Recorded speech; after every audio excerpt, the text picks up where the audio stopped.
የእውነተኛውን የኛን ውስጣችን የውስጥ አቅማችን ወደ ገሃዱ ዓለም አምጥተን ለራሳችን ህይወት ለመኖር ፓሽናችንን ለመኖር ህልማችንን ለመኖር ፈጣሪ የሰጠን የህይወት ጥሪያችንን ለመኖር አቅማችን መጀመሪያ መውጣት አለበት። ኮንፊደንሳችን መጨመር አለበት። እውነተኛ የኛ ፖቴንሻል ከውስጣችን አንሎክ እንዲከፈት የህይወት ምላት እንዲሞላልን ከፈለገን የለውጥ አስተሳሰብ ያስፈልጋል።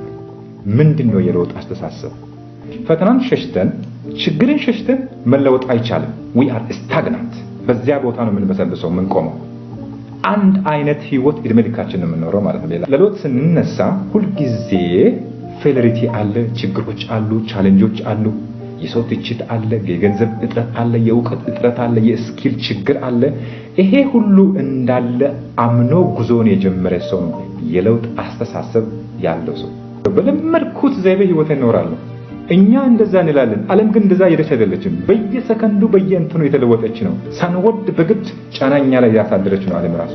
ራሳችን ስናሳድግ ከፈጣሪ ጋር ያለው ግንኙነት ጥብቅ ቁርኝት እንዴት እንደሆነ ምን ማድረግ እንዳለብን ባለፈው ባሳለፍናቸው ነገሮች አሉ። ስለዚህ አሁን ራሴ ነኝ ይሄ ነኝ ከምትለው ከአቅም በላይ መሻገርን ማሰብን ይፈልጋል እውነተኛ ለውጥ። እኔ በጣም ቀልጣፋ ፈጣን ሰው አይደለሁም። ብቁ የሆነ እንደዛ አይነት ሰው አይደለሁም። ግን ችግር ነው ብዬ ከማስባቸው ነገሮች ጋር በትዕግስት ረጅም ጊዜ እቆያለሁ፣ እፈትናቸዋለሁ፣ ትንታኔ እሰራለሁ፣ መውጫ መንገዶችን አስባለሁ። ያ ነው ትልቅ ሰው ያደረገኝ። ያ ነው የለውጥ ሰው ያደረገኝ። አንድ ሰው ራሱን ማወቅ አለበት።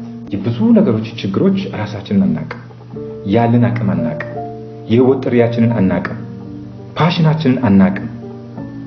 እኔ ማን ነኝ ብለን ራሳችን ጠይቀን ወይ አናውቅ ሊሆን ይችላል። ውድቀት ማለት ለኛ ኤክስፒሪየንስ የሚሰጥ ሌላ ፊቸር ማለት ነው። ጠያቂዎች መሆን አለብን። የምንጠይቅ ዕውቀቶችን የምንፈልግ አዳዲስ ልማዶችን የምንፈልግ ጠያቂ ሰው ስንሆን የእድገት ጎዳና ላይ የእድገት መንገድ ላይ ያለን ሰዎች እንሆናለን። በ24 ሰዓት ውስጥ ራሳችን ኤክስፖዝ የምናደርገው ቲክቶክ አካውንት ሊሆን ይችላል፣ ዩቲዩብ ቻናላችን፣ ሌሎች ሶሻል ሚዲያዎች ሊሆኑ ይችላሉ፣ ፊልሞች ሊሆኑ ይችላሉ፣ ሌሎች መድረኮች ሊሆኑ ይችላሉ። ለውጥን የሚፈልጉ ነገሮች ናቸው እነኛ ነገሮች ወይ እኔን የሚጠቅሙ ነገሮች ናቸው ወይ? ላሰብነው ሐሳብ፣ ላቀድነው እቅድ፣ ላስቀመጥነው ራዕይ ግብ በየቀኑ ምን መስራት እንዳለብኝ ብለን ላስቀመጥነው ፕሮግራም እና እቅድ ትንሽ ትንሽ ለመስራት ህግን ማክበር መገዛት ማለት ነው። 1% በየቀኑ እየሰራን ብንሄድ በአመት ከእቅዳችን ወደ 37.3% ነው የምናከናውነው ይላል። ይሄ ትልቅ ነገር ነው።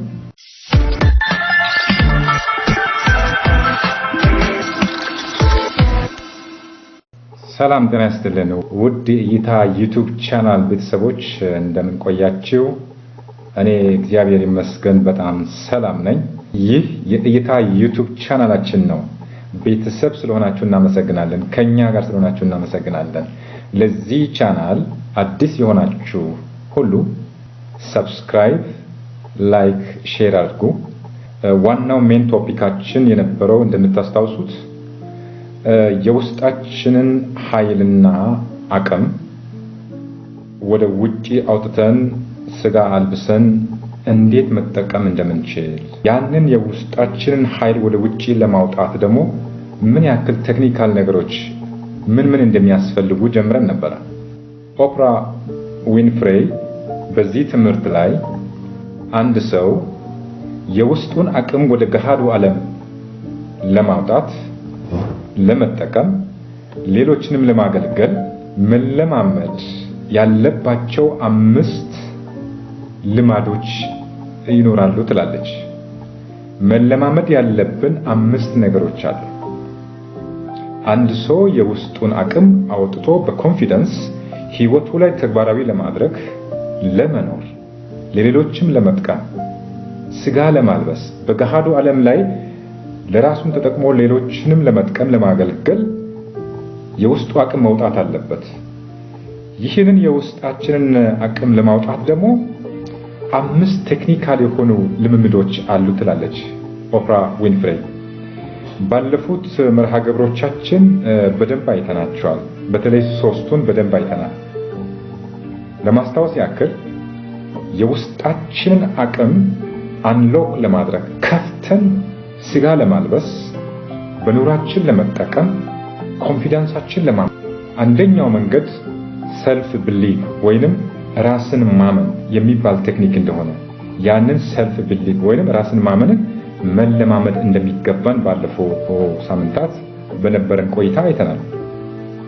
ያሰብነው ነገር ማመን፣ ያለምነው ነገር ማመን፣ ያስቀመጥነውን ኦብጀክቲቭ ማመን፣ ልባችን በትክክል ሰርዞ ደልዞ ያስቀመጠውን ዓላማችንን ማንንም እዛ ውስጥ ቫሊዴት እንዲያደርግ ሳንጋብዝ ራሳችንና ውስጣችንን እንዲሁም ፈጣሪን ማመን ማለት ነው። የመጀመሪያው ሰልፍ ቢሊቭ ብለን ባለፈው ሳምንት ያነሳነው።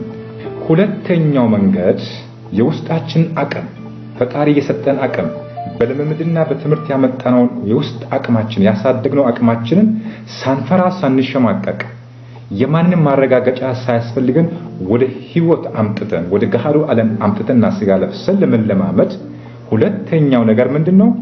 ኃላፊነት መቀበል ወይንም ቴኪንግ ሪስፖንሲቢሊቲ ብለናል። ኃላፊነት መቀበል ያሰብኩትን ሐሳብ ያለምኩትን ህልም እቅዴን እርምጃዬን የወሰንኩትን ነገር የማደርገውን ነገር ሁሉ እኔ እንዳደረግኩት ኃላፊነት መውሰድ ስንጀምር የራሳችን የውስጥ አቅማችን ከውስጣችን እውነተኛ ማንነታችን እየወጣ በህይወታችን ላይ መገለጥ ይጀምራል ብለናል ባለፈው ትምህርታችን ላይ። ሁሉም ሰው በህይወት ዘመኑ እነኚህ ልምምዶችን ማድረግ ሲጀምር የውስጡ አቅም ከፍ ያለ መጥቶ ያለ ማንም ኢንተርፌራንስ ወይንም በሰዎችና በነገሮች ላይ ዲፔንድ የምናደርገው ምንመካው ነገር እናቆምና በራሳችን ብቃት እየተመካን የውስጣችን ትክክለኛውን አቅም መጠቀም እንጀምራለን ማለት ነው። ስለዚህ ሁለተኛው መለማመድ ያለብን ኃላፊነት መቀበል። እቅድ ስናወጣ የራሴ በቃ ማንንም እከሌ ስላደረገኝ ነው እከሌ ስለመከረኝ ነው እንድስ አይደለም። ልምዱ ያላቸውን ሰዎች ለምክር ምናልባት እናማክር ይሆናል። ግን መወሰን ያለብሽ ያለብኝ እኔና እኔ ብቻ። አንቺ ነሽ የራስሽን እቅድ መወሰን ያለብሽ። ሰዎች አስተያየት ሊሰጡ ይችላሉ። የተለያዩ ተቋማት አካላት በእኛ ግብ ላይ የሆነ የራሳቸውን ተሞክሮ ሊነግሩን ይችላሉ። ነገር ግን ሁሉንም አበጥረን መወሰን ያለብን አክሽን መውሰድ ያለብን እኛ ራሳችን ነን ማለት ነው።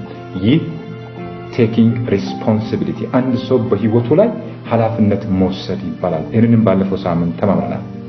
በሶስተኛ ባለፈው 2-3 ቀናት ላይ ደግሞ የተማርነው የውስጣችን ፓወር ማውጫ የውስጣችንን አቅም ማውጫ መንገድ ከአምስቱ ሶስተኛው ግራቲቲዩድ ወይንም ምስጋና እንደሆነ ባለፈው አይተናል።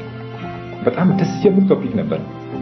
በዩቲዩብ ቻናላችን ላይ ታገኛላችሁ። እንዲሁም በቲክቶክ አካውንት ላይ አፕሎድ አድርገናል። እሱን ታያላችሁ። ስለዚህ የውስጣችንን አቅም ወደ ውጭ አውጥተን ስጋ አልብሰን በኮንፊደንስ ህይወታችን አድርገን ለመኖር መለማመድ ከሚገባን ሶስተኛው ነገር ምንድነው? ግራቲቲዩድ ወይንም ምስጋና ማቅረብ፣ ምስጋና መለማመድ። ከትንሽ ነገር አንስተው በጣም ለኛ የሆነ ማይነር የሚመስሉ ነገሮች አሉ። ግን ልምምዱን ከነዚያ እንጀምራለን።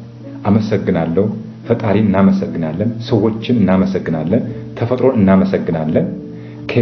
ከእንቅልፋችን በሰላም ተነስተን እስትንፋሳችን ካለ እናመሰግናለን። መኪና ላይ ተሳፍረን ስንወርድ እናመሰግናለን። ስራ ቦታችን ስንደርስ እናመሰግናለን። በእያንዳንዱ ስቴፕ ሰዎችንም ፈጣሪንም እያመሰገንን ምስጋና የሚባለው ነገር በውስጣችን ከልብ ከውስጥ ፕሮፋውንድሊ መለማመድ መቻል አለበት። ያ ነው የውስጣችን አቅም ወደ ገሃዱ ዓለም ስጋ የሚያለብሰው ብለናል። ያንን ስንለማመድ የአንድ ሰው የውስጡ አቅም ከፍ እያለ ይመጣል። የመወሰን አክሽን የመውሰድ እቅዶችን የማውጣት የማውረድ የመደለዝ የመጻፍ ህይወቱን የመኖር በሌሎች ላይ ያለ መመካትና በራሱ የውስጡ ፖቴንሻል ፈጣሪ በሰጠው ፖቴንሻል የማመን አቅማችን ከፍ እያለ ይመጣል። ያን ጊዜ ኃላፊነት እንወስዳለን፣ አመስጋኝ እንሆናለን። በራሳችን የምንተማመን ሰልፍ ቢሊቫችንን ከፍ እናደርጋለን፣ እንለማመዳለን። ስለዚህ ሶስቱ ነገሮች ሰልፍ ቢሊቭ፣ ቴኪንግ ሪስፖንሲቢሊቲ ኃላፊነት መቀበልና ምስጋና ምን እንደሆነ ባለፉት ሳምንታት ያየናቸው ናቸው። ሁለት ይቀሩናል። የእውነተኛውን የኛን ውስጣችን የውስጥ አቅማችንን ወደ ገሃዱ ዓለም አምጥተን ለራሳችን ህይወት ለመኖር ፓሽናችንን ለመኖር ህልማችንን ለመኖር ፈጣሪ የሰጠን የህይወት ጥሪያችንን ለመኖር አቅማችን መጀመሪያ መውጣት አለበት። ኮንፊደንሳችን መጨመር አለበት። ያንን ለማድረግ ሰዎች ልምዱ ከሌለን መለማመድ የሚገቡት 5 ነገሮች አሉ ትላለች ኦፕራ ዊንፍሬ። ይሄን ትምህርት ነው ከባለፈው ጀምረን አከታትለን እየተማርን ያለ ነው። በጣም ደስ የሚል ትምህርት። ስለዚህ በአራተኛ ደረጃ ዛሬ አራተኛውን ርዕስ ይዤ መጥቻለሁ። ሜን ቶፒኩ ምንድነው? ቴክኒኩ የውስጣችን አቅም ከፍ አድርገን ኮንፊደንሳችን ከፍ አድርገን ብቃታችን የሁለተኛ ብቃታችን ከፍ አድርገን ለማውጣት መለማመድ ያለብን አራተኛው ነገር ምንድነው? ይህንን ነው ዛሬ የምንማረው። አራተኛው ነገር ግሮዝ ይባላል። ግሮዝ የእድገት የለውጥ አስተሳሰብ ማለት ነው። ምንድነው ግሮዝ? ግሮዝ ማይንድ ሴት ማለት ምንድነው? የለውጥ አስተሳሰብ ማለት ምንድነው? ግማሹ ለውጥ የሚባል ነገር የለም፣ አንድ ሰው የተሰጠውን ነገር ነው በቃ የሚኖረው፣ እሱ ነው ያለው ካፓሲቲ ወይንም ፖቴንሻሉ ይላል። ሌሎች በዚህ ዘርፍ ላይ ያሉ ምሁራን ወይንም ስኮላርስ የኛን አቢሊቲ ከፍ የሚያደርጉ ወይንም አስተሳሰባችን የለውጥ አስተሳሰብ እንዲሆን ማድረግ ይቻላል፣ ስናደርግ ደግሞ ካለንበት ቦታ ማደግ፣ መለወጥ፣ መቀየር እንችላለን ይላሉ። በዚህ ዘርፍ ላይ ያሉ ሳይንቲስቶች እየጠቀሰን እንሄዳለን። ለውጥ አስተሳሰብ ምንድነው? የለውጥ አስተሳሰባችንን ማሰብ ስንጀምር፣ ልምዱን ማድረግ ስንጀምር ምን ያስፈልጋል የሚባሉት 3 እና 4 ነገሮችን ይዘናል። እነዚህ ፕራክቲስ ማድረግ ስንጀምር የውስጣችን ፖቴንሻል ከፍ ያለ ይመጣል፣ እየወጣ ይመጣል፣ በስጋችን፣ በኑሯችን፣ በህይወታችን እየተገለጠ ይመጣል። so we have to do that። እውነተኛ የኛ ፖቴንሻል ከውስጣችን አንሎክ እንዲከፈት የህይወት ምልአት እንዲሞላልን ከፈለገን የለውጥ አስተሳሰብ ያስፈልጋል። ምንድነው የለውጥ አስተሳሰብ? ማን ምን አለ? መንፈሳዊ እይታስ በዚህ ዘርፍ ላይ የለውጥ አስተሳሰብ ላይ ማደግ ላይ እድገት ላይ ምን ይላል የሚባሉ ነገሮች ለጥቂት ደቂቃዎች የምንማማር ይሆናል። ከኔ ጋር ስላላችሁ እጅግ አመሰግናለሁ።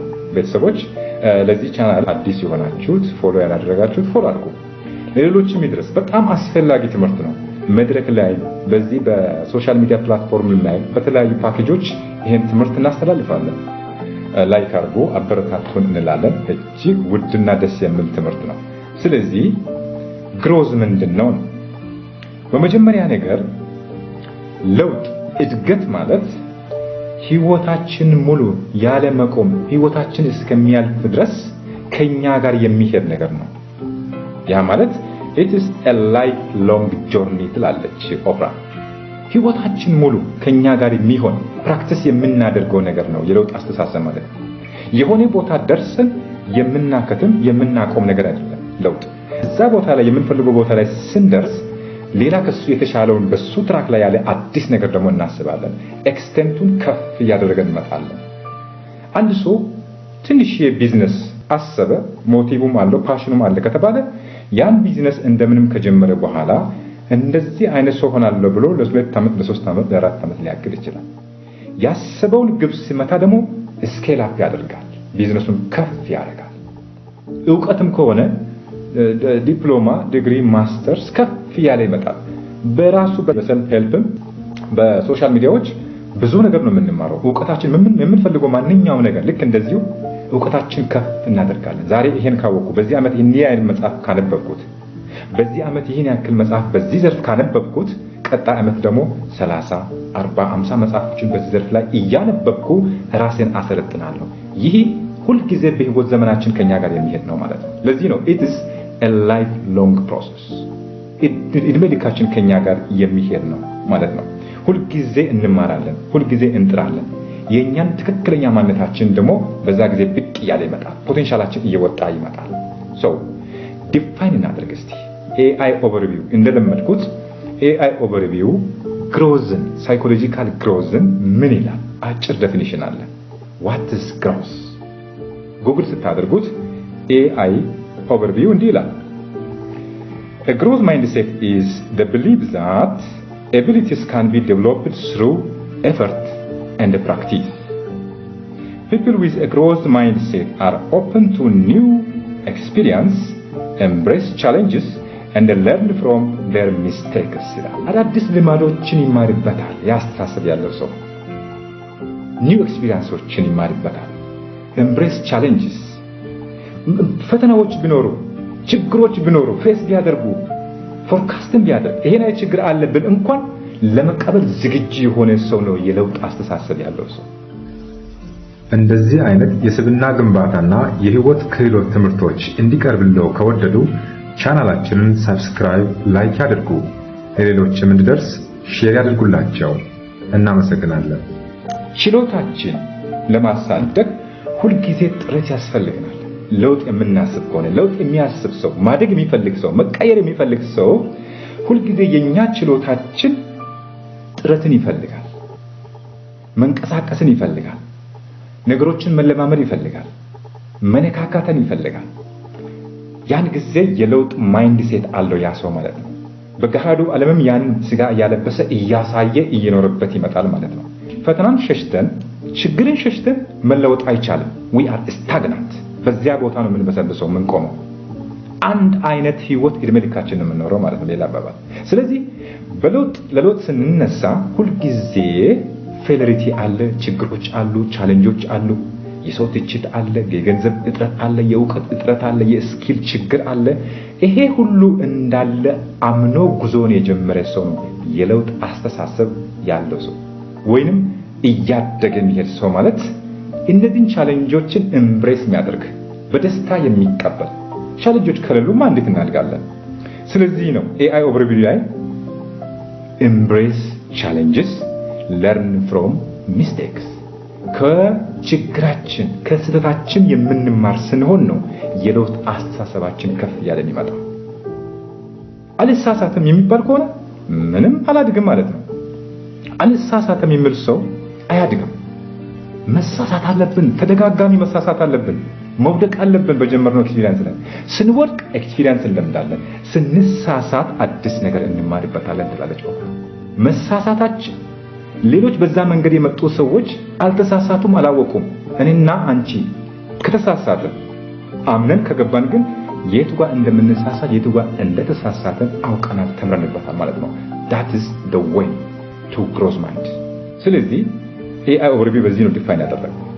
ኤቢሊቲያችን፣ ኤፈርታችን፣ ፕራክቲሳችን ከፍ ያደረገን የኛ ግሮዝ ማይንዳችንን ሁሉ ጊዜ ዝግጁ አድርገን ህይወታችን ሙሉ የሚቀጥል ሆኖ አዳዲስ ልምዶችን እንማርበታለን፣ ቻሌንጆችን እንቀበላለን በደስታ።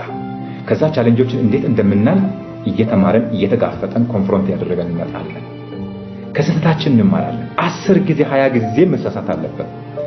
የማንሳሳት ከሆነ አንማርበት። ስለዚህ ግሮዝ ማይንድ ሴት ሲኖረን ወይ ሊኖረን የሚገባ ከሆነ ወይ ለመለማመድ እስቲ አንድ ሁለት ነገሮችን በደንብ እናስቀምጥ።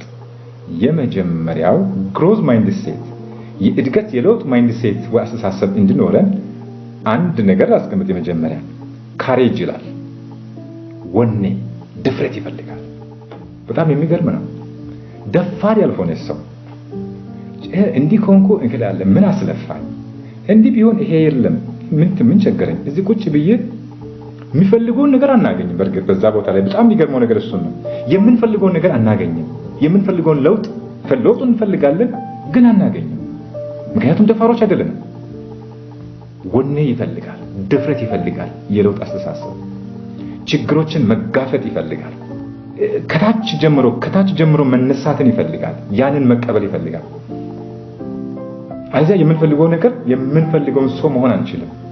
የምንፈልገው የውስጣችንን ፖቴንሻል ወደ ውጪ ወደ ገሃዱ ዓለም ስጋ ማልበስ አንችልም። ሰው የመጀመሪያው ነገር ድፍረት ይፈልጋል። የተመቻቸ የሚመስል ኮምፎርት ዞን አለ፣ ኮምፎርት ኢንቫይሮንመንት አለ። የተመቻቸ በቃ በተለምዶ ቁጭ ብለን ትንሽ አለች የሆነ ነገር በቃ አላድግም፣ ምንም አላደርግም፣ በቃ እንደዚህ ሌላ ነገርም እንትን አልልም፣ እዚች ይሆናለሁ፣ በለመድኩት ዘይቤ ህይወት እኖራለሁ። እኛ እንደዛ እንላለን። ዓለም ግን እንደዛ እየሄደች አይደለችም። በየሰከንዱ በየእንትኑ የተለወጠች ነው። ሳንወድ በግድ ጫናኛ ላይ ያሳደረች ነው ዓለም ራሱ። መንፈሳዊ እድገታችን እንዴት ነው? ዓለማዊ እድገታችን እንዴት ነው? ስናድግ፣ ስንለወጥ፣ ስንማር ከፈጣሪ ጋር ያለው አታችመንት እንዴት ነው? ይሄን ባለፈው ክፍለ ጊዜያት በደንብ ተማምረናል። ከኦሪጂናችን ጋር ከፈጣሪ ጋር እንዴት አታች ሆነን እያመሰገንን እንደምንሄድ ራሳችን ስናሳድግ ከፈጣሪ ጋር ያለው ግንኙነት ጥብቅ ቁርኝት እንዴት እንደሆነ ምን ማድረግ እንዳለብን ባለፈው ባሳለፍናቸው ነገሮች አሉ። ስለዚህ ለውጥ ምን ይፈልጋል? ወኔ ይፈልጋል፣ ድፍረት ይፈልጋል፣ ካለንበት ቦታ መነሳት ይፈልጋል፣ ዝቅ ብሎ መስራትን ይፈልጋል፣ ማንበብን ይፈልጋል፣ መቆጠብን ይፈልጋል። ስኪል ኦፕሬት ማድረግ ይፈልጋል። ሰውን መጠየቅ ይፈልጋል። መሳሳትን ይፈልጋል። ያን ለማድረግ ዝግጁ የሆነ ሰው ነው ለመለወጥ ዝግጁ የሆነ ሰው ማለት። ያ ሰው ቅርብ ጊዜ እየተለወጠ ምን ነካው ምን እየሆነ ነው ሲባል እየተለወጠ ይመጣል። ስለዚህ የመጀመሪያው ነገር ካለንበት ከኮምፎርት ዞን በተለያዩ ስራዎች ላይ ሊሆን ይችላል። የመንግስት ስራ፣ የግል ስራ whatever it is ግን የምንፈልገው ሰው ሆነናል ወይ? ውስጣችን ደስተኛ ነው ወይ? የምንፈልገውን ህይወት እየኖረን ነው ወይ? ይሄ ካልሆነ ካለንበት ቦታ አሁንም ልዩ እይታ ያስፈልገናል። ልክ አቶሚክ ሀቢት ላይ ጄምስ ክሊር እንዳለው ማለት ነው። እይታችንን እስኪ ትንሽ ሸፈፍ እናድርግ። ትንሽ የአንግል በየቀኑ አዳዲስ ትናንሽ ነገሮችን ብቻ እንጨምር። ያን ያክል አድካሚ ያልሆነ ነገር ከጥቂት ዓመት በኋላ በጣም በሚገርም ቦታ በማናስበው በጣም ታምረኛ የሆነ ቦታ ላይ ራሳችን የምናገኘው ነው። Real growth happens when you push yourself beyond what you think you are capable. አሁን ራሴ ነኝ ይሄ ነኝ ከምትለው ከአቅም በላይ መሻገርን ማሰብን ይፈልጋል። እውነተኛ ለውጥ፣ እውነተኛ ድፍረት የውስጥን ትልቁን አቅም መፈተሽ መጋፈጥ ይፈልጋል። ኮንፍሮንት ማድረግ ይፈልጋል። አሁን ያለንበት ቦታ የኛ አቅም አይደለም። ከዛ በላይ ተአምረኛ ሰው መሆን እንችላለን። ስለዚህ እቅዳችን ከፍ አድርገን ማንም ሳንፈራ ትራይ ማድረግ አለብን። መለማመድን ትራይ ማድረግን መሞከርን መፍራት የለብንም። ለዚህ ነው ድፍረት ወኔ ያስፈልጋል የምንለው ማለት ነው። ስለዚህ አንድ ሰው ለመለወጥ ሲፈልግ የለውጥ አስተሳሰብ ካለ የመጀመሪያው ነገር ድፍረት ወኔ ካለበት ቦታ ለመነሳት፣ ቻሌንጆችን ለመቀበል፣ አዳዲስ ኦፖርቹኒቲዎችን ለመማር፣ ለመውደቅ ለመነሳት ዝግጁ የሆነ የሚቀበል ሰው የተዘጋጀ ሰው መሆን አለበት። ድፍረት ያለው ሰው መሆን አለበት። የመጀመሪያው ነገር አንድ ኮት ልጥቀስላችሁ። ካፒቴን ጃክ ስፓሮ ይባላል። የፊልም ባለሙያ ነው። The Pirates የሚባለው ፊልም ላይ ይሄን ሰው በደንብ እናውቃለን። ካፒቴን ጃክ ስፓሮ በጣም ታዋቂ የፊልም ሰው ነው። The problem is not the problem. The problem is your attitude about the problem. ችግር ብለን የምናስበው የገንዘብ ችግር፣ የትምህርት ችግር፣ የእውቀት ችግር፣ የስኪል ችግር፣ ይሄ ችግር አለብኝ የምንለው ነገር የእውነት ችግር አይደለም ይላል ጃክ ስፓሮ። የኛ ነገሩ የምናይበት እይታ ነው ችግሩ ይላል። አንዱ ሰው በደንብ የማደግ ማይንድሴት ያለው ሰው ችግሩን እንደ መልካም አጋጣሚ አድርጎ ይወስድና የማለፊያ መንገዶችን ያስባል። አንደኛው ደግሞ ይሸነፍና ይሄንን ፔኔትሬት አድርጌ ማለፍ ስለማልችል ብሎ ተስፋ ይቆርጥና ይተዋል። የተለያዩ አስተሳሰብ ያለን ሰዎች አለን። እኛ ችግር ብለን የምናስበው ነገር የምናይበት እይታው ነው ችግር የፈጠረው ነው ጃክ ስፓሮ ይምላል። ስለዚህ ችግሩ እውነተኛ ችግር ነው፣ ማለፍ አይቻልም፣ አማራጮች የሉም። ትምህርት ለመማር፣ ገንዘብ ለማግኘት፣ የምንፈልጋቸው ነገር ለማግኘት ሌሎች 5፣ 6፣ 10 አማራጮች የሉም። ቁጭ ብሎ እነኝን መንገዶችን ማሰብ ይፈልጋል። ሳንታክት ተስፋ ሳንቆርጥ ቁጭ ብሎ በውስጥ በራሱ ማሰብ ይፈልጋል። ቁጭ ብለን ሰከንድ ብለን ስናስብ ደግሞ ችግሮቹ ችግር ሳይሆኑ ለኛ መልካም አጋጣሚዎች ይሆናሉ ይላል ሰውየው። ስለዚህ ችግሩ አይደለም ችግር፣ የኛ እይታ የኛ አስተሳሰብ ነው ችግር የሚል አንድምታ አለው ይህ ሰው። ስለዚህ ከዚህ ችግር ለማውጣት ቅድም እንዳልነው ድፍረት ወኔ ያስፈልጋል። አልበርት አይንስታይን ካላቸው ኮቶች ወይም ጥቅሶች አንዱ ልበል። It is not that I am so smart. እኔ በጣም ቀልጣፋ ፈጣን ሰው አይደለሁም፣ ብቁ የሆነ እንደዛ አይነት ሰው አይደለሁም ሰዎች እንደሚሉት። It is just that I stay with problems longer. ግን ችግር ነው ብዬ ከማስባቸው ነገሮች ጋር በትዕግስት ረጅም ጊዜ እቆያለሁ፣ እፈትናቸዋለሁ፣ ትንታኔ እሰራለሁ፣ መውጫ መንገዶችን አስባለሁ። ሪዞልቭ ሲደረግ እንዴት መፍትሄ ማግኘት እንዳለበት ረጅም ጊዜ ከሱ ጋር ችግር ከሚባል ነገር ጋር እቀመጣለሁ። ያ ነው ትልቅ ሰው ያደረገኝ፣ ያ ነው የለውጥ ሰው ያደረገኝ። እኔ ስማርት ስለሆንኩ አይደለም ይላል አልበርት አይንስታይን። በጣም የሚገርም ነው። ስለዚህ ችግር የምንለው ነገር ችግር ሆኖ አይደለም፣ የኛ እይታ ነው እንደማለት ነው። ስለዚህ ግሮዝ ማይንድሴት እንዲኖረን የውስጣችንን ፖቴንሻል ከፍ ለማድረግ ወደ ገሃዱ ዓለም አውጥተን ስጋ ለማልበስ በኮንፊደንስ በህይወታችን ለመኖር ትክክለኛ የውስጥ አቅማችንን ለመኖር ከፈለገን አንዱ መንገድ ዛሬ የጀመርነው ነገር ግሮዝ ነው። ስለዚህ ለማደግ ወይንም ግሮዊንግ የሚያድግ የለውጥ አስተሳሰብ ለማምጣት አንዱ ሳብታይትላችን ደግሞ ካለንበት ቦታ በድፍረት ለመነሳት መዘጋጀት ማለት ነው። ድፍረት ወኔ ይፈልጋል። የተመቻቸ ቦታ የለመድነው ቦታ እኛን አያሳድገንም። ስለዚህ ዝቅ ብለንም የሆነ ነገር አድርገንም ሳክሪፋይ አድርገንም ለመነሳት ወኔ፣ ድፍረት፣ ጀግንነት ያስፈልጋል። ችግር የምንላቸው ነገሮች ሁሉ ችግር አይደሉም። ሁለተኛው ኤሌመንት ጥሩ ነገሩ ደግሞ የሚያድግ የሚለወጥ ወይንም ግሮዝ ማይንድ ሴት ለማምጣት ሁለተኛ ማምጣት ያለብን ነገር ትላለች ኦፕራ ዊንፍሬ ሰልፍ አዌርነስ ነው ትላለች። አንድ ሰው ራሱን ማወቅ አለበት። የብዙ ነገሮች ችግሮች ራሳችንን አናውቅም፣ ያለን አቅም አናውቅም፣ የህይወት ጥሪያችንን አናውቅም፣ ፓሽናችንን አናውቅም። እኔ ማን ነኝ ብለን ራሳችንን ጠይቀን ወይ አናውቅ ሊሆን ይችላል። ይሄ ከባድ ጥያቄ ነው። በዚህ ምድር ላይ ከባድ ጥያቄ ነው ይሄ። who am I? እኔ ማን ነኝ? የምር ለምን ወደዚህ ምድር መጣሁ? ምን አስተዋጽኦ ላደርግ? ፈጣሪ ለኔ የሰጠኝ አስተዋጽኦ ሌሎችን ሚሊዮኖችን እንዳገለግል ነው።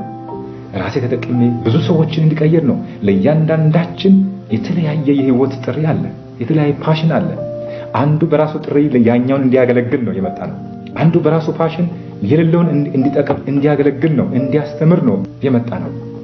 ነገር ግን እኔ ማን ነኝ? ለኔ የተሰጠኝ ጥሪ ምንድነው የሚባለው ነገር አንጠይቅም። ስለዚህ ኦፕራ ትላለች ግሮዝ ማይንድ ሴት እንዲኖረን ከፈለገን መለማመድ ያለብን አንዱ ወይ ማወቅ ያለብን ሰልፍ አዌርነስ፣ ራሳችንን ማወቅ አለብን። እኔ ማን ነኝ? በ24 ሰዓት ውስጥ የሆነ ጊዜ እየሰጠን እውነት የኛ ፓሽን ምንድነው? የህይወት ጥሪ ምንድነው? ወደዚህ ዓለም ለምንድነው የመጣ ነው? ይሄን ትምህርት ቀደም ብሎ ባለን ሴሽናችን ላይ በዚህ በእይታ ዩቲዩብ ቻናላችን ለማግኘት ይችላልላችሁ። ፓራዳይም ሺፍት ሲደረግ የህይወት ጥሪ ስንማር በደንብ ተማምነንበታል። እዚህ ላይም ተደግሟል ሰልፍ አዌርነስ። እንደዚህ አይነት የስብዕና ግንባታና የህይወት ክህሎት ትምህርቶች እንዲቀርብልዎ ከወደዱ ቻናላችንን ሰብስክራይብ፣ ላይክ ያድርጉ። ለሌሎችም እንዲደርስ ሼር ያድርጉላቸው። እናመሰግናለን። ስለዚህ አንድ ሰው የማደግ አስተሳሰብ እንዲኖረው የውስጡን ፓወር ወደ ገሃዱ ዓለም ለማልበስ ከፈለገ ግሮዝ ማይንድ ሴት የለውጥ አስተሳሰብ እንዲኖረው ከፈለገ መጀመሪያ ራሱን ማወቅ አለበት። ለማቀድ እቅዱን ዲሲፕሊን ሆኖ ለመምራት ራሳችንን ማወቅ አለበት። ራሱን ማወቅ ማለት ምንድነው? ጠንካራ ጎኔና ደካማ ጎኔ ምንድነው ነው። እውነት ዘርዝረን እናውቃለን? ጊዜ ሰጥተን የኔ ጠንካራ ጎን ምንድነው? በሰረበት ማትረፍ የሚችለው ማገልገል የሚችለው በደስታ ህይወት ደስ ያለ ለገንዘብ ለክብር ሳይሆን ለራሴ ሲባል ማገልገል የሚችለው ጠንካራ ጎኔ ምንድነው? ደካማ ጎኔስ ምንድነው? እነዚህን መለየት ማለት ነው ሰልፍ አዌርነስ። ስለዚህ ሰልፍ አዌርነሳችንን ማወቅ አለ፣ ራሳችንን ማወቅ አለብን። ደካማ ጎናችንን ማወቅ አለብን፣ ጠንካራ ጎናችንን ማወቅ አለብን። ደካማ ጎናችንን ማወቃችን ለጠንካራ ጎናችን ለፓሽናችንና ለህይወት ጥሪያችን መጋቢ ይሆናል። ኢምፕሩቭ ለማድረግ ለማሻሻል ለመማር እለየዋለን። ደካማ ጎን ካላወቀን ምን ነው እንዴት ነው የምንማረው? ስለዚህ ሰልፍ አዌርነስ ሲባል አንዱ ጠንካራና ደካማ ጎናችንን አውቀን ጠንካራ ጎናችንን በደንብ አጠንክረንና በዛ ለመሄድ ደካማ ጎናችን ግን ኢምፕሩቭ ለማድረግ ለመማር ለመዘጋጀት ለመነካካት ኦፕሬት ለማድረግ ስኪሉን ከፍ ለማድረግ ያስፈልገናል። ስለዚህ የኔ ደካማ ጎን ምንድነው? አኮርዲንግ ቱ ማይ ፓሽን በኔ ህይወት ጥሪ መሰረት የኔ ደካማ ጎን ምንድነው? ስለዚህ ከሶሻል ሚዲያ ትምህርት ቤት ገብቼ ከተለያዩ መድረኮች የኔ ደካማ ጎን ለማሻሻል ከሰዎች ልምድ መማር አለብኝ ለማለት ጠንካራና ደካማ ጎናችንን ማወቅ አለብን ማለት ነው። but failure is not the opposite of growth። አሁን በዚህ ረገድ ስንሄድ ውድቀት አለ። እንደዚህ ቻሌንጅ ሊገጥመኝ ይችላል። እከሌ እንደዚህ ሊተቸኝ ይችላል። እንዲህ እኔ በፈለኩት መንገድ ላይሄድ ይችላል ብለን እንፈራለን። ውድቀት ማለት ቅድም እንዳነሳሁት አዲስ ነገር የምንማርበት ነው እንጂ የግሮዝ የእድገት ተቃራኒ ነገር ማለት አይደለም። ውድቀት ማለት ለኛ ኤክስፒሪየንስ የሚሰጥ ሌላ ፊቸር ማለት ነው። ውድቀትን ሁልጊዜ ማየት መውደቅ አለብን፣ መሳሳት አለብን። ቅድም ብያለሁ። በእነዚህ ውስጥ ነው የምንማረው። አእምሮአችን፣ ስጋችን፣ ህይወታችን በውድቀት ውስጥ በሚስቴክ ውስጥ ነው የሚያድገው። ለዚህ ነው ውድቀት የማንፈራ ሰው ስንሆን አስተሳሰባችን የለውጥ አስተሳሰብ እየሆነ የውስጣችንን ፓወር ወደ ገሃዱ ዓለም የምናለብስ እየሆነ ይመጣል ማለት ነው። ስለዚህ ሁለተኛው ነገር ሰልፍ አዌርነስ ደካማና ጠንካራ ጎናችንን አውቀን በዛ መሰረት ህይወታችንን መምራት አለብን። ሶስተኛው ነገር የለውጥ አስተሳሰብ እንዲኖረን በጣም የተሳካላቸው ሰዎች፣ በብዙ ነገሮች ደስተኞች የሆኑ ሰዎች፣ ጤናማ የሆኑ ሰዎች፣ በመንፈሳዊ ረገድም ከፈጣሪ ጋርም አታችመንታቸው ጥሩ የሆኑ ሰዎች፣ ከሰው ጋር ባለ ኮሙኒኬሽንም ጥሩ የሆኑ ሰዎች፣ ኢኮኖሚያቸውም ጥሩ የሆኑ ሰዎች፣ ስኬታማ የሆኑ ሰዎች አንድ ሌላ ተጨማሪ ባህሪ አላቸው። ኪሮሲቲ ይባላል። ለማወቅ ዝግጁ ናቸው፣ ለመጠየቅ ዝግጁ ናቸው። ራሳቸውን የሚከቡት ራሱ በእውቀት በቃ ይሄን ማወቅ አለበት። ኦፕን ናቸው ለአዳዲስ ልማዶች። በቃ አዲስ ነገር ሲመጣ ለማወቅ ለመጠየቅ የማይፈሩ ሰዎች ናቸው የለውጥ አስተሳሰብ ያላቸው። that is known as curiosity። ስለዚህ እድገትን የምንፈልግ ከሆነ ከውስጣችን የእውነት የራሳችን ፖቴንሻል ወደ ገሃዱ ዓለም ስጋ ማድረስ የምንፈልግ ከሆነ we have to be curious። ጠያቂዎች መሆን አለብን። የምንጠይቅ ዕውቀቶችን የምንፈልግ አዳዲስ ልማዶችን የምንፈልግ ጠያቂ ሰው ስንሆን የእድገት ጎዳና ላይ የእድገት መንገድ ላይ ያለ ሰዎች እንሆናለን።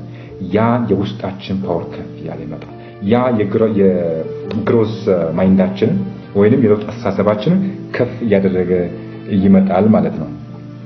ስለዚህ ጠያቂ ሰዎች መሆን አለብን። ሶስተኛው ነገር። አራተኛው ነገር የለውጥ ሰው ለመሆን የለውጥ አስተሳሰብ ያሉ ሰዎች የውስጣችን ፖቴንሻል ከፍ ለማድረግ አሁንም ማወቅ ያለብን ራሳችንን ለውጥን ከሚፈልጉ ከተመሳሳይ ሐሳብ ካላቸው ዓላማ ካላቸው ሰዎች ዙሪያ ነው ራሳችንን ሁሉ ጊዜ በዛ ኤክስፖዠር ውስጥ ማኖር ያለብን። ጓደኞች ምን አይነት ሰዎች ናቸው? ምን አይነት አስተሳሰብ ሰዎች ናቸው? አልባሌ ቦታ ላይ ቁጭ የሚሉ ናቸው? እድገትን የሚፈልጉ ናቸው? ለውጥን የሚፈልጉ ናቸው? ጥያቄዎች ናቸው? ወኔ ያላቸው ከኮምፎርት ዞን ለመውጣት ወኔ ያላቸው ሰዎች ናቸው? አመስጋኞች ናቸው? ወደታች ወርዶም ለማደግ ዝግጁ የሆኑ አስተሳሰብ ያላቸው ሰዎች ናቸው? ስለዚህ በደንብ መጠየቅ አለብን። የለውጥ አስተሳሰብ ካሉ ሰዎች ጋር ራሳችን ሰራውንድ ማድረግ አለብን። በእነሱ ዙሪያ ነው በ24 ሰዓት ውስጥ ራሳችን ኤክስፖዝ የምናደርገው ቲክቶክ አካውንት ሊሆን ይችላል፣ ዩቲዩብ ቻናላችን፣ ሌሎች ሶሻል ሚዲያዎች ሊሆኑ ይችላሉ፣ ፊልሞች ሊሆኑ ይችላሉ፣ ሌሎች መድረኮች ሊሆኑ ይችላሉ። ለውጥን የሚፈልጉ ነገሮች ናቸው እነኛ ነገሮች ወይ እኔን የሚጠቅሙ ነገሮች ናቸው ወይ ለኔ ፓሽን ግብአት የሚሆኑ ነገሮች ናቸው ወይ እነዚህ ሰዎች ወይ እኔ ማነበው መጽሐፍ ማየው ቲክቶክ ዩቲዩብ ቻናል ፊልሞቹ ከኔ ፓሽን ጋር ከኔ እውነተኛ ፍላጎትና እቅድ ጋር የሚሄዱ ነገሮች ናቸው ወይ? በእነዚያ ነገሮች ዙሪያ ነው ወይ ራሳችንን ያስቀመጥነው? ይሄ ነው surrounding yourself with people who challenges you። አንተን እኔን ወደ ራሴ ጎል ወደ ራሴ እቅድ ከሚገፉ ሰዎች ዙሪያ ነው ራስን ማስከበብ ያለብን። ይሄ ለምን አላደረክም እንዴ እንዲህ መለወጥ አለብህ እቅድ እኮ እንደዚህ ነው እያሉ ፑሽ የሚያደርጉ ሰዎች ዙሪያ ነው ራስን ማስከበብ ያለብን። ያኔ ለውጥ ሳናው ቀስ በቀስ እየመጣ በስጋ እየተገለጠ በኑራችን በህይወታችን እየተገለጠ መሻሻሎች እየመጡ ይመጣሉ። ስለዚህ በማን ዙሪያ ጓደኞቻችን ማን ናቸው? ኤክስፖዠራችን ምንድነው? የምናየው ነገር የምናነበው ነገር በ24 ሰዓታችን ውስጥ እኛን የሚጠቅሙ ነገሮች ናቸው ወይ? ይሄ ነገር ማስተዋል አለብን። እንዲህ የምናደርግ ከሆነ የክሮስ ማይንድ ሴታችን የለውጥ አስተሳሰባችን ከፍ እያለ የሚሄድ ነው ማለት ነው። የመጨረሻው ግሮስ ማይንድ ሴታችን የእድገት አስተሳሰባችንን ለማሳደግ የመጨረሻው አንድ ማወቅ ያለብን ነገር ዲሲፕሊን ይባላል። ልባሉት ዲሲፕሊን ላሰብነው ሐሳብ ላቀድነው እቅድ ላስቀመጥነው ራዕይ ግብ በየቀኑ ምን መስራት እንዳለብኝ ብለን ላስቀመጥነው ፕሮግራም እና እቅድ ትንሽ ለመስራት ህግን ማክበር መገዛት ማለት ነው። ዲሲፕሊን ማለት መገዛት አለብን። አንድ ሰው የሆነ መንግስት መስሪያ ቤት ቢቀጠር ወይ የግል ተቋም ላይ ቢቀጠር የተቋሙን ህግ አክብሮ በሰዓት ይገባል፣ በሰዓት ይወጣል፣ መስራት ያለበት ነገር በትክክል ይሰራል፣ አለዚያ ይቀጣል፣ በደንብ ከሰራ ይሸለማል። ዲሲፕሊን ማለት ይሄ ነው፣ መገዛት ማለት። ስለዚህ ፓሽናችን ራእያችን ሰልፍ አዌርነሳችንን ካወቀን በኋላ እቅዳችንን ካስቀመጠን በኋላ እውነት ማደግ የምንፈልግ ሰው ከሆነ የውስጥ አቅማችንን ወደ ገሃዱ ዓለም ስጋ ማልበስ የምንፈልግ ከሆነ ለምናስቀምጠው ውሳኔ ለምናስቀምጠው ኦብጀክቲቭ ዓላማችን ራእያችን ዲሲፕሊን መሆን አለበት። የምንገዛ ሰዎች ማለት ነው። ዛሬ ምን ሰራው ካልሰራው የሆነ ነገር በራሴ ላይ ቅጣት ማወጅ አለብኝ። ህግ ማርቀቅ አለብን። ወይኔ በዚህ ሳምንት ላይ ይሄ መስራት ሲገባኝ አልሰራውም፣ ስለዚህ የሆነ ቅጣት በራሴ ላይ ቡና ሱሰኛ ከሆንኩ ምናልባት አንዳንድ ሰዎች ይጠቀሙታል። ቡና ሱሰኛ ከሆነ ቡናውን ጃምፕ አድርጎታል። ውሃ ትንሽ የሚጠጡ ከሆነ የሚጎዳ ነገር ላይ ሆነ ይችላል። ብቻ እንደኛ ሁኔታ በቀን 1 ሊትር የሚጠጣ ሰው ከሆነ 3 ሊትር ውሃ መጠጣት አለብኝ በግድ ይሁን ታምር ቢመራ። በራሳቸው ላይ የተለያዩ ውሳኔዎች የሚወስኑ ሰዎች አሉ። በዚህ መንገድ ላይ ያሉ ሰዎች እኛም እናንተም በራሳችን ውሳኔ የመቅጫ ዲሲፕሊን ካልሆነ ላስቀመጥነው እቅድ ላስቀመጥነው ውሳኔ ላስቀመጥነው ዓላማ በየቀኑ መስራት ላለብን ጉዳይ የማንገዛ ከሆነ የማንታዘዝ ከሆነ በራሳችን ላይ ህግ ማስቀመጥ መመሪያ ማስቀመጥ እንችላለን። ለዛ መገዛት አለብን። ዞሮ ምን ማለት ነው? ላስቀመጥነው አመታዊ እቅድ ዕለታዊ እቅድ ምን እንደምንሰራ በየቀኑ ማየት አለብን። የፈለገ ችግር ቢኖር ከአቅም በላይ ካልሆነ በስተቀር ሁሉ ጊዜ ልባችን ወደዛ እቅድ ማሰብ መቻል አለብን። እንደዛ ዲሲፕሊን ካልሆነ የሆነ ሰዓት ላይ ይረሳል። ሌላ ሞቲቭ ውስጥ እንገባለን። ስለዚህ አንድ ሮድ ማፕ ያስፈልጋል። በዚህ በህይወታችን ላይ ዓላማ ያስፈልጋል፣ ራዕይ ያስፈልጋል።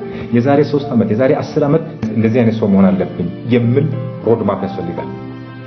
ያንን ራዕይ ደግሞ ወደ አመታዊ አምጥተን እቅድ እናቀዳለን። ካቀድን በኋላ በየዕለቱ ደግሞ ምን መስራት እንዳለብን በጣም ኤሌመንተሪ 1% ከዛ እቅድ ነው። ጄምስ ክሊር በአቶሚክ ሀቢት ላይ ነው 1% በየቀኑ እየሰራን ብንሄድ በአመት ከእቅዳችን ወደ 37.3% ነው የምናከናውነው ይላል። ይሄ ትልቅ ነገር ነው። 1% ትንሽ ነገር እቅድ በትክክል እናቀዳለን። ለዛ እቅድ ተገዢ እንሆናለን። ትንሿን ነገር እያስቀመጠን ህይወታችን ልባችንና የውስጥ ትክክለኛ ጥልቅ ማይንዳችን የትም ቦታ ሆኖ እሱን እንዲያስብ ማድረግ ማለማመድ ብቻ አለበት። ስለዚህ ለምናስቀምጠው ጎል ኦብጀክቲቭ እና ራዕይ ዲሲፕሊን መሆን አለብን ማለት ነው። እንደዛ ስንሆን ነው የእድገት የለውጥ ማይንዳችን አስተሳሰባችን ከፍ ያለ ይመጣል። ስለዚህ በአጠቃላይ ቅድም እንዳስቀመጥ ነው የለውጥ አስተሳሰብ እንዲኖረን ለመለወጥ ከፈለገን ለማደግ ከፈለገን ድፍረት ያስፈልጋል። ካለን የተመቻቸ የሚመስል ለውጥ ምንም ለውጥ ማያመጣ ቦታ ከዛ ዞን ለመውጣት ድፍረት ይፈልጋል። 2 ራሳችንን ማወቅ አለብን። ደካማና ጠንካራ ጎናችንን ማወቅ አለብን። 3ኛ ሁልጊዜ ጠያቂ መሆን አለብን። ያለ መፍራት ልምድ ያላቸው መጠየቅ አለብን። መጠየቅ የሚገባን ነገር ሁሉ መጠየቅ አለብን። ሶሻል ሚዲያዎችን መጠየቅ አለብን። ከኛ እቅድ ጋር ከኛ ፓሽን ጋር የሚሄዱ ነገሮችን ጠያቂ መሆን አለብን። ነገ ልናልፍ እንችል ይሆናል አናውቅም መቼ እንደምናልፍ። ስለዚህ ዛሬ ማድረግ ያለብን ነገር እያደረገን እስቲ ዓላማ ያለን ሰዎች እንሆን ነው። ስለዚህ ነው ጠያቂ መሆን አለብን። ለአዳዲስ ልማዶች ክፍትና ዕውቀቶችን ለመማር ዝግጁ የሆኑ ሰዎች ማለት አለብን። ሌላው ደግሞ በጥሩ ነገሮች እኛም በሚያሳድጉ ነገሮች ዙሪያ ራሳችንን እናስቀምጥ። በጥሩ ጓደኞች ከኔ ጋር ተመሳሳይ ሐሳብ ካላቸው ሰዎች ዙሪያ ራሳችንን እናስቀምጥ። የማነባቸው ነገሮች ማያቸው ፊልሞች፣ ቲክቶኮች፣ ዩቲዩብ ቻናሎች፣ ፊልሞች ሰዎች ብዙ ሰዓት በቀን ውስጥ የሚፈጅባቸው ብዙ ማያቸው ነገሮች ከኔ የለውጥ ጉዞ ጋር የሚሄዱ ሰዎች ነገሮች ናቸው። በእነዚህ ዙሪያ እኛን ማስከበብ አለብን። ያኔ ነው የምናድገው። የለውጥ አስተሳሰባችን ከፍ ያለ ይመጣል። መጨረሻ ላይ ቅድም እንዳልነው ለምናስቀምጠው እቅድ ዲሲፕሊን ተገዢ መሆን አለብን።